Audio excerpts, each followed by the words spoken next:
What's up, y'all? You're watching Union Minded. I'm your host, Eric, and today I want to talk about the relationship between contractor and electrician, between owner and union member, and how they work together. A lot of us have an adversarial view of the relationship. I don't necessarily believe that has to be the way the view is. I believe we have a symbiotic relationship where we need each other to thrive. We need our contractors to be profitable. We need them to continue to secure work.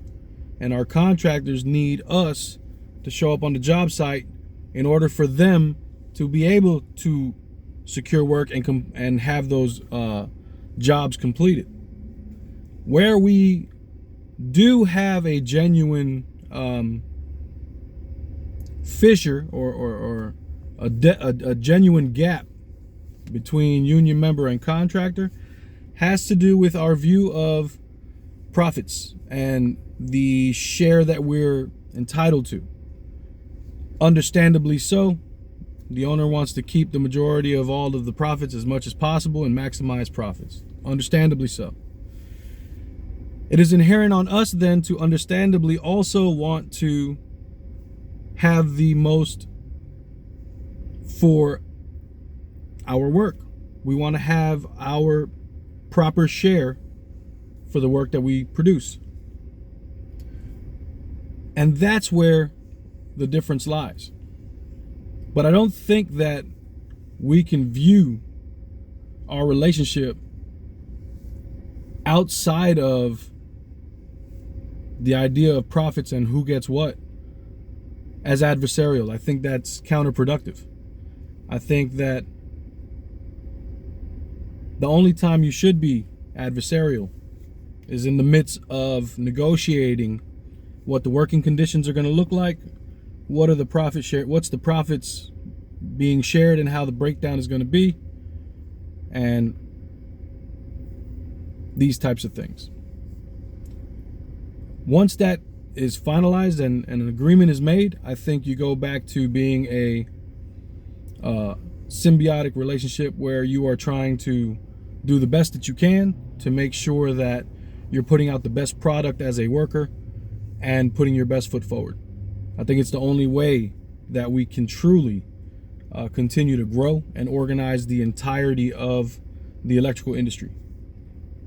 We have to stop, as members, we have to stop looking at ourselves as better than the non-union workers who get organized in as well. Because when you're growing and you're trying to organize the entire industry, you're going to be bringing in folks.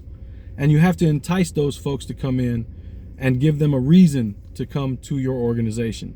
And as members, it's on us to make sure that everybody in the field reaches the same competency level. So when you see someone's lacking in their ability, it's not for us to mock them.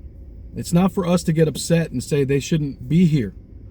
They're pulling wires, they're making splices, they're putting in conduit. It's on us to make sure they're doing it to our standard because now they're in our organization. And that's what we fail at a lot. I don't think we welcome newcomers the way that we should, and we should do better in that regard. I also think that, sometimes we take on an elitist attitude and we got to leave that at the door.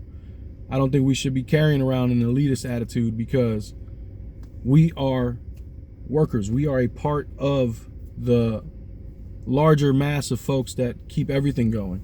We are not elite. We're not part of some club that is better than anyone. You know what I mean? All of us are one injury or one illness away from being bankrupt and being hurt. And so being a part of this wonderful IBEW, I feel like we have to be our best selves. And we have to understand the atmosphere that we're in. There is definitely a relationship between contractor and employee. There's definitely a relationship between union and employee. And there is definitely a direction that we're trying to go. And it is to organize all electricians and workers into our union or unions, right?